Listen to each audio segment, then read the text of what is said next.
The static crackled first, a burst of shredded noise that clawed its way through the pristine acoustics of the Tactical Operations Center. Then came the voice, strained and breathless, belonging to Chief Petty Officer Reaper Evans of SEAL Team 3. Spectre is pinned. I repeat, Spectre is pinned in the Serpent's Maw. Multiple heavy machine gun emplacements on the northern ridge, RPGs from the southern caves. Extraction is a no-go. We are taking effective fire from 3 sides. We can't hold this position for more than 20 minutes. On the central holographic map, the Serpent's Maw was a jagged, unforgiving scar carved through the Hindu Kush. A narrow, twisting canyon with sheer rock walls that rose over 2,000 feet. It was a natural kill box. Spectre team had successfully snatched their high-value target, a notorious bomb maker, but his well-armed security detail had collapsed on their exfiltration route, trapping them on a sliver of rock no larger than a basketball court. Below them, a torrential river raged, swollen by the storm that was currently lashing the entire province.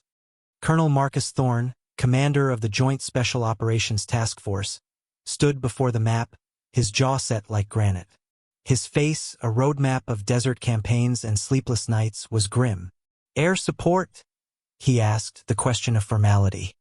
A young Air Force liaison, a captain with nervous eyes, shook his head. "Negative, sir. The storm cell is sitting right on top of them. Zero visibility, ceiling at less than 500 feet inside the canyon.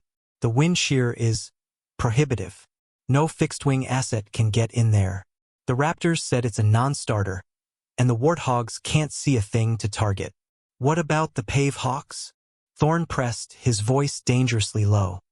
"They'll be torn apart before they even get to the canyon mouth, Colonel. If the wind doesn't smash them into a wall, the RPGs will. It's a suicide run." The SEAL commander's voice, patched in from a remote command post, was raw with frustration. "So we're just going to leave them there, Marcus? Let them get chewed to pieces?" Thorne's knuckles were white where he gripped the edge of the console. Every instinct, every regulation, every flight model simulation screamed the same answer. The official assessment is that close air support is impossible under these conditions. The risk to the pilot and airframe is unacceptable. The probability of a successful engagement is 0. He hated the words, the sterile, procedural language that condemned good men to death. But he was a commander, and the book existed for a reason. You didn't send a pilot on a mission from which they could not return. Not for anything. The SEAL commander's response was a string of curses that made the young captain flinch. Thorne let him vent. The silence that followed was heavier, more damning than the anger. It was the sound of resignation, the sound of hope dying.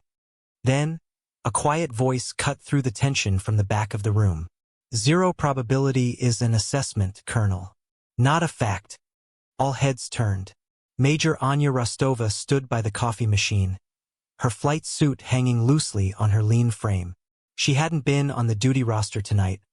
She'd been in the middle of a post-flight debrief for a routine reconnaissance mission when the Spectre call came in. Most people in the TOC barely knew her. She was a transfer from a test pilot program, a quiet woman in her late 30s with pale gray eyes that seemed to miss nothing. She was an F-16 pilot in a world of F-22s and F-35s, a relic to some of the younger hotshots. She held her helmet loosely in one hand. Thorne narrowed his eyes. "Major, you heard the weather assessment. You heard the risk analysis."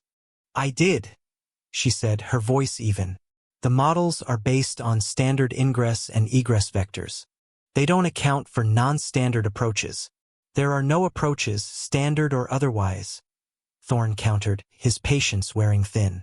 "It's a 200-foot-wide canyon in a hurricane with a dozen RPG teams waiting for a target." "The river," Anya said, stepping forward and pointing a single, steady finger at the holographic display. The blue line of the waterway snaked through the bottom of the canyon. "The river is a corridor. The enemy expects an attack from above. They won't be looking below." Thorne stared at her as if she'd lost her mind. "You want to fly a Viper inside the canyon? Below the rim? At night? In a storm?" Yes, the single word was devoid of arrogance or bravado. It was a simple statement of intent, as if she were confirming she'd take sugar in her coffee. The flight computers won't even handle that. The terrain-following radar would have a catastrophic failure. The liaison captain stammered. I won't be using it, Anya replied, her gaze locked with Thorne's. I'll fly it by hand. The room was silent. Flying a multi-million-dollar fighter jet manually, at nearly 500 knots, through a twisting chasm narrower than its own wingspan was long, was not just impossible. It was ludicrous. It was something from a movie, not a mission profile. The SEAL commander's voice crackled back to life, a flicker of renewed hope in the static. Let her try, Marcus. What the hell do we have to lose? Thorne studied Major Rostova. He saw no fear in her eyes, no desperate need for glory. He saw only a calm, unnerving focus. He had sent men on missions with a 5% chance of success. This was less than 1. But the alternative was a 100% chance of failure. He took a deep breath, the air in the climate-controlled room suddenly feeling thin and tight. Gear up, Major, he said, his voice a low, gravelly rumble. The call is yours, but the moment you judge it unsurvivable, you abort. Understood. Understood, Colonel, she said, turning without another word. The conversation was over. The impossible had just been tasked. Anya Rostova walked through the humming, floodlit hangar with a purpose that seemed to warp the air around her. The ground crew, already alerted, moved with a controlled urgency, their motions economical and precise. They knew her. They didn't know her stories, but they knew her machine, and they knew the way she flew it, with a demanding perfection that bordered on obsession. She didn't speak as she underwent the suiting up process.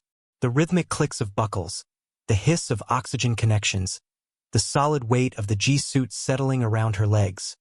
It was a ritual, a sacred transformation from woman to pilot. Her expression was placid, a mask of concentration. Her mind was already in the canyon, mapping the turns, feeling the wind shear, visualizing the enemy positions described in the frantic radio calls. Her F-16C, tail number 89 to 2048, waited under the harsh hangar lights, its gray paint streaked with the grime of 100 sorties. It wasn't a pristine, new model. It was a veteran, a workhorse. On the port side, just below the canopy rail, was a small, crudely painted insignia. A winged Valkyrie carrying a fallen soldier, her spear pointed defiantly at the sky. It was her personal mark, unsanctioned but tolerated. Near the engine intake, a long, thin panel of metal was a slightly different shade of gray, a neatly riveted patch. It was a scar from a close encounter with a Syrian surface-to-air missile years ago, a story she never told but which the jet wore like a medal. To her, this aircraft wasn't just a machine, it was a partner. It had a soul forged in pressure and fire, just like her. She ran a gloved hand along the leading edge of the wing, the cold aluminum a familiar comfort. Just you and me, old girl, she murmured, her breath fogging slightly in the cool, damp air. A young crew chief, barely out of his teens, gave her a final check. His hands trembled slightly as he tightened a strap on her harness. He'd heard the mission chatter on the maintenance comms. He knew where she was going. Godspeed, Major, he whispered, his voice cracking. Anya met his gaze, her gray eyes softening for just a fraction of a second. She gave a single, curt nod. It was all the acknowledgement he needed, and more than she usually gave. Climbing the ladder, she settled into the cockpit. The space was tight, an extension of her own body. Her hands moved with an unconscious, fluid grace across the instrument panel, flipping switches, running diagnostics. The familiar hum of the avionics coming to life was a low symphony.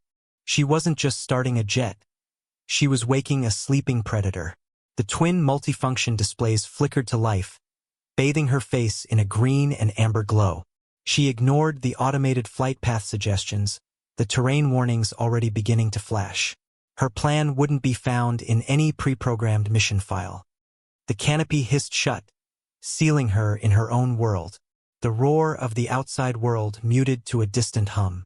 There was only the sound of her own breathing, steady and rhythmic through the oxygen mask, and the rising whine of the General Electric F-110 engine spooling up to life. The F-16 shivered, a beast eager to be unleashed. Through the hardened glass, she saw the ground crew give her a final thumbs up. She returned the gesture, then her hands settled on the stick and throttle. Her focus narrowed until the entire universe consisted of nothing but the cockpit, the storm, and the canyon waiting for her in the dark. The F-16 tore down the runway, a blade of sound and fury cutting through the rain-swept night. The afterburner kicked in with a physical jolt, a brutal shove that pinned Anya to her seat as a plume of incandescent orange flame lit up the tarmac behind her. The jet leaped into the air, a defiant roar against the storm's howl. She retracted the landing gear with a clunk and immediately banked hard, pointing the Viper's nose toward the churning blackness of the mountains. Within minutes, she was engulfed. The storm was not just weather. It was a physical entity, a malevolent force that grabbed the F-16 and shook it with violent rage. Rain hammered against the canopy with the sound of 1,000 frantic drums. The aircraft groaned and shuddered, pushed sideways by gusts of wind that felt like solid walls. On her displays, alarms shrieked, wind shear warnings, proximity alerts, autopilot disconnects. She silenced them one by one, her gloved fingers dancing over the controls. This was where most pilots would have turned back, where procedure and self-preservation would have taken over. For Anya, it was merely the cost of entry. She eased back on the throttle, finding a delicate balance between momentum and control. She wasn't fighting the storm. She was flowing with it, using its currents, feeling its rhythms through the vibrations in the control stick. Her eyes flicked constantly between the sliver of the world visible through the rain-streaked canopy and the glowing artifice of her heads-up display, which projected critical flight data onto the glass in front of her. The entrance to the Serpent's Maw appeared as a deeper shade of black against the storm-darkened rock face. A void, a mouth waiting to swallow her whole. The SEALs were somewhere inside that abyss, their lives measured in the dwindling number of rounds in their magazines. In the TOC, Colonel Thorne watched a single, blinking icon on the main screen, representing her F-16.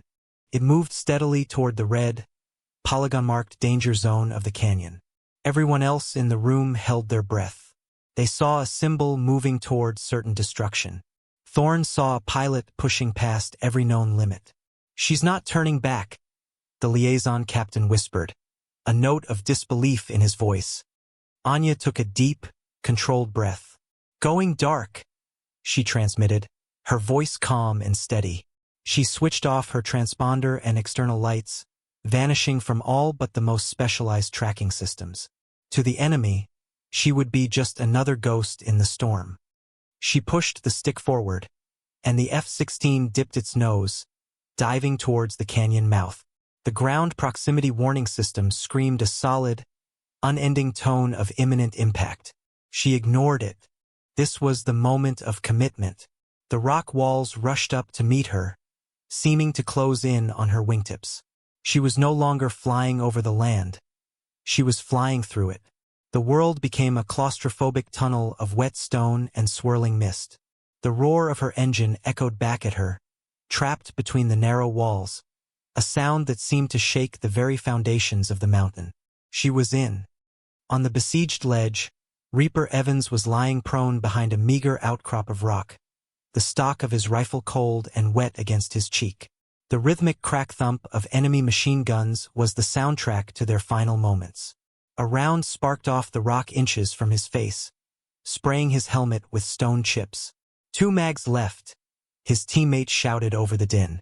After that, it's knives and harsh language. Despair was a cold, heavy blanket. They'd done their job, secured the asset, but command had confirmed it. No air, no exfil. The storm had signed their death warrant. Reaper closed his eyes for a second, a silent apology to his family forming on his lips. And then he heard it. It wasn't the distant whine of a jet. It was a visceral, guttural roar that seemed to come from the bowels of the earth itself, a sound that vibrated up through the soles of his boots. It was the sound of the storm being torn in half. He looked up, confused, scanning the impenetrable ceiling of cloud above. Nothing. Suddenly, A streak of impossibly fast-moving light erupted from the darkness below them. Not a missile, but a GBU-38 JDAM, a 500-pound smart bomb, arcing upwards from within the canyon. It flew for less than 2 seconds before it slammed directly into the most problematic machine gun nest on the northern ridge. The explosion was not a Hollywood fireball. It was a concise, brutal detonation that vaporized the rock, the gun, and the men manning it. Chunks of shrapnel hissed through the air over the SEALs' heads. The oppressive fire from the north ceased instantly. The silence it left behind was more shocking than the noise had been. Every SEAL on the ledge stared, dumbfounded, at the smoking crater. Where in the hell had that come from? Then, a voice, female and impossibly calm, crackled over their squad radio, piggybacking on the JTAC's frequency. Valkyrie on station. First target neutralized. Send next. Reaper scrambled for his radio handset, his heart pounding against his ribs. Be advised, Valkyrie, we have active RPG teams in the caves on the south ridge, elevation approximately 100 feet above our position. Copy, the voice replied. Visual on the caves. Stand by. In the TOC, the mood had shifted from morbid tension to stunned disbelief. On the tactical screen, a weapon release icon had flashed from inside the canyon. She fired from inside the maw? The liaison captain gasped. She's using the canyon walls to mask her launch signature. Thorne leaned forward, his eyes locked on the display. He had seen decades of warfare, witnessed acts of incredible bravery and skill. He had never seen anything like this. This wasn't just flying, it was a form of violent, high-speed ballet.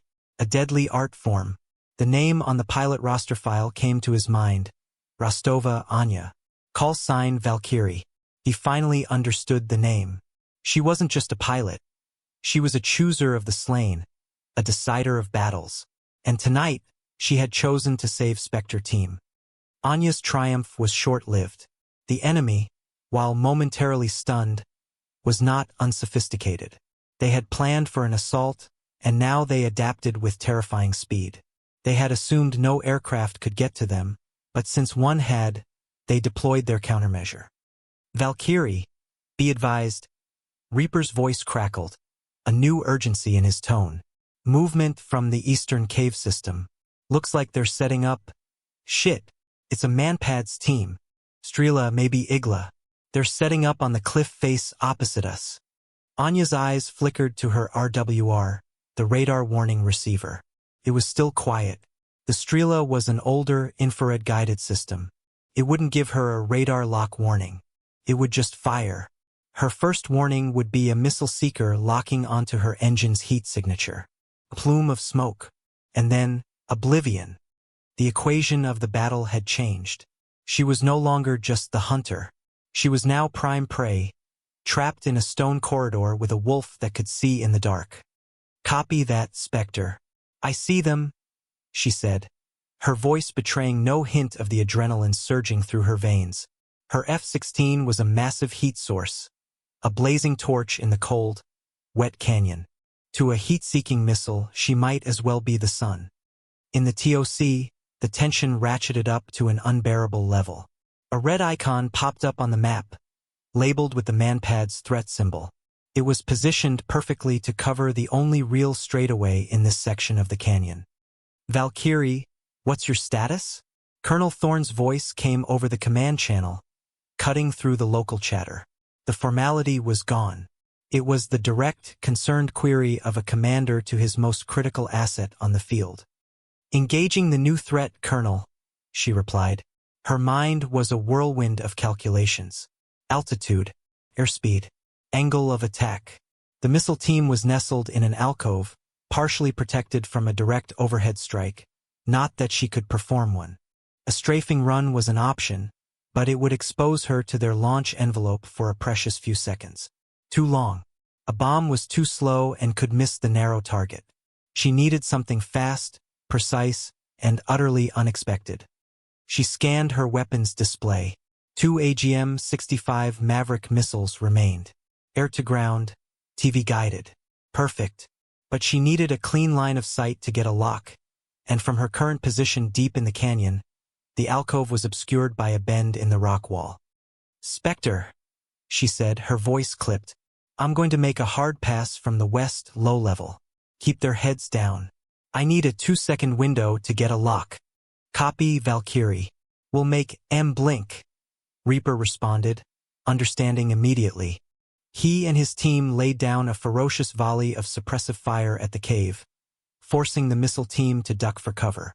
Anya banked the F-16, the G-forces pressing her deep into her seat. The canyon walls were a blur of wet, glistening rock just feet from her wingtips.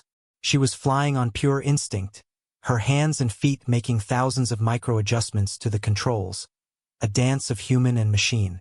The F-16 responded as if it could read her mind, a living extension of her will. She was now flying faster, more aggressively, pushing the airframe to the very edge of its performance envelope. The stakes had been raised, and she was rising to meet them, a silent predator preparing for its most audacious strike. This was the pivot point, the moment that would either save Spectre or kill her. The Manpad's team was the linchpin. If she couldn't remove them, the extraction helicopter couldn't even think about approaching. A standard attack was suicide. A standard approach was impossible. Anya Rostova had never been one for standard. "Spectre, get ready. Going kinetic on the Maverick," she announced, her breathing steady, controlled. "Commencing knife-edge pass."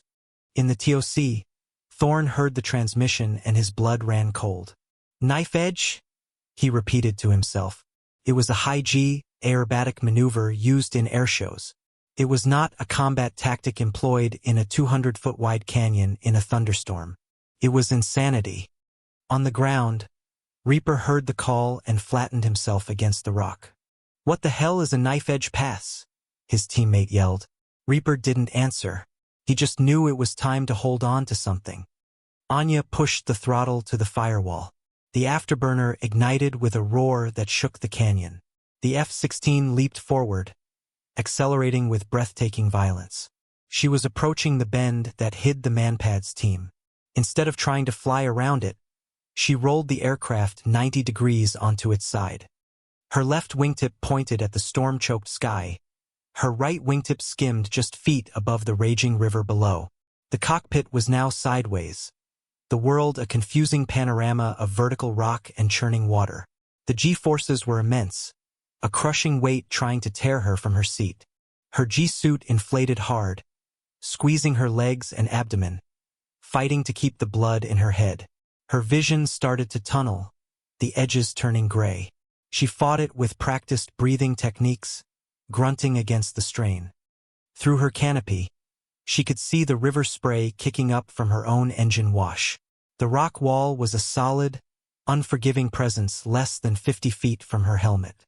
One flicker of concentration, 1/2 second of error, and she would be a smear of vaporized metal and fuel. She held the maneuver for 3 seconds, clearing the bend in the canyon. As she came out of the turn, the target came into view. The alcove with the missile team. They were just re-emerging, bringing the launcher to bear, their faces turned up in disbelief at the screaming monster flying sideways towards them. It was all the time she needed. Her thumb, already poised, slewed the Maverick Seeker onto the target. The tone in her helmet changed from a searching growl to a steady, high-pitched squeal. "Lock. Fox 2, she grunted, the word forced out against the GS. She squeezed the trigger. The Maverick missile dropped from its pylon, its rocket motor igniting a split second later, and shot across the canyon like a javelin of fire. The instant the missile was away, Anya rolled the F-16 back to level and pulled up hard, the maneuver threatening to rip the wings from the fuselage. She cleared the opposite ridge by what felt like inches, the jet shuddering in protest. Behind her, the Maverick slammed into the alcove. The resulting explosion was a brilliant flash of white-hot energy, followed by a concussive boom that echoed down the Serpent's maw, a thunderclap of her own making. The Manpad's threat icon vanished from the screens in the TOC. The room, which had been holding a collective breath, erupted in a wave of staggered, disbelieving exhalations. Colonel Thorne simply stared at the screen, his mouth slightly agape. He had just witnessed a pilot rewrite the rules of aerial warfare in real time. Anya's voice, now strained from the physical exertion but still perfectly controlled, came over the radio. Threat neutralized. The door is open for exfil. Spectre, how copy? Reaper picked himself up, his ears ringing. He peered over his rock. The enemy alcove was a blackened, smoking scar. Solid copy, Valkyrie, he said, his voice thick with awe. Jesus Christ, solid copy. You are clear to do that again anytime. The main threat was gone, but the battle was far from over. The canyon was still infested with fighters armed with heavy machine guns and RPGs, scattered in caves and on ledges. They were disorganized, terrified by the sideways flying demon that had just vaporized their anti-air capability, but they were still lethal. The extraction helicopter, a Pave Hawk with the call sign Archangel 6, was 5 minutes out, 5 minutes during which Spectre team was still dangerously exposed. Archangel is on its way, Valkyrie, Thorn's voice announced over the command net. You need to sanitize the LZ. Keep their heads down until the package is secure. Copy, Anya replied. Engaging remaining hostiles. Going to guns. She nosed the F-16 down, once again diving into the maelstrom of the canyon. But this time, her objective was not a single, precise strike. It was sustained, overwhelming suppression. She armed her M61 Vulcan cannon, a 20mm Gatling gun capable of firing 6,000 rounds per minute. For the men on the ground, the sound came first, a low growl that rapidly escalated into the iconic, terrifying BRRRT of the Vulcan. It was a sound that didn't just pierce the air, it ripped it to shreds. Anya made her first pass, flying parallel to the southern ridge. A stream of high-explosive incendiary rounds, like a chainsaw made of lightning, tore into the caves where the RPG teams were hiding. Rock exploded into dust, and the sporadic fire from that direction ceased entirely. She pulled up in a tight, high-G climb that took her to the edge of the storm clouds, then inverted and dove back down for a second pass on the northern ridge. The remaining enemy fighters, emboldened by a momentary lull, had begun to creep forward. Her second strafing run sent them scrambling back into cover, their morale shattered. She became a phantom of vengeance in the canyon. A flash of gray, a deafening roar, and then the devastating impact of her cannon shells. She was everywhere at once, her passes unpredictable, her aim unerring. She used the canyon's twists and turns to her advantage, appearing from one direction, unleashing a burst of fire, and then vanishing, only to reappear from another angle seconds later. She was drawing every ounce of fire, becoming the sole focus of the enemy's hate and fear. RPGs streaked through the air behind her, exploding harmlessly against the rock walls she had already passed. The Pave Hawk, a bulky, powerful machine, appeared at the canyon mouth, flying low and fast. Archangel is entering the maw, its pilot reported, his voice tight. Valkyrie, we see you. You're putting on one hell of a show. Just keep your eyes on the LZ, Archangel, Anya replied coolly. I'll handle the fireworks.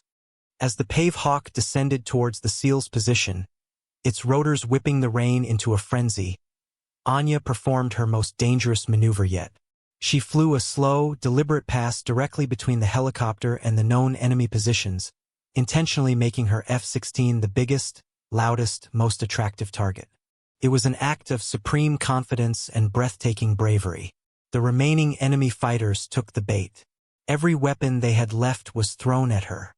Anya jinked and rolled, deploying flares that blossomed like magnesium angels behind her, confusing the aim of the RPG gunners. She didn't fire back. Her only job now was to be the shield. We have the team. Package is on board. Reaper yelled into the radio from the ramp of the ascending helicopter. We're lifting off. Go, go, go. Archangel 6 climbed heavily, fighting the wind, its precious cargo of soldiers and their captives secured. Anya stayed with it, flying a loose, protective circle around the helicopter, a guardian wolf escorting the sheep from the valley of death. She stayed until the pave hawk cleared the canyon rim and vanished into the stormy overcast, safely on its way home. Only then did she bank her F-16 and follow them out of the dark. From the ramp of the pave hawk, Reaper Evans watched the canyon fall away beneath him. His team was battered, bruised, and low on ammo, but they were alive. The high-value target was sedated and secured. Mission accomplished against all odds. He looked down, back into the stormy darkness of the Serpent's Maw, and saw it one last time. The lone F-16, a sliver of dark gray against the fleeting light of a dying fire, pulling up and out of the abyss. It wasn't just a plane. It was a Valkyrie, a mythical warrior maiden who had descended into the underworld to carry them back to the living. He felt a profound, humbling wave of gratitude wash over him, a feeling that went beyond professional respect. It was awe. He keyed his comms one last time. Valkyrie, on behalf of Spectre Team, thank you. There was no reply, and he hadn't expected one. Back in the TOC, a quiet cheer had broken out the moment Archangel 6 had called "feet wet," indicating they were clear of the mountains and over safe territory. The tension that had held the room in a vice-like grip for the last hour finally broke. Staffers clapped each other on the back, relief evident on every face. Colonel Thorne, however, remained silent. He stood perfectly still, his eyes fixed on the main screen. The icon for Archangel 6 was blinking its way steadily back toward the base. And beside it, another icon, labeled VOC 1, followed faithfully. He watched it until it had cleared the last of the hostile mountain range. He turned to his aide, a major who was scribbling furiously on a datapad. Thorne's voice was quiet, but it carried across the now hushed room. Update Major Anya Rostova's service record.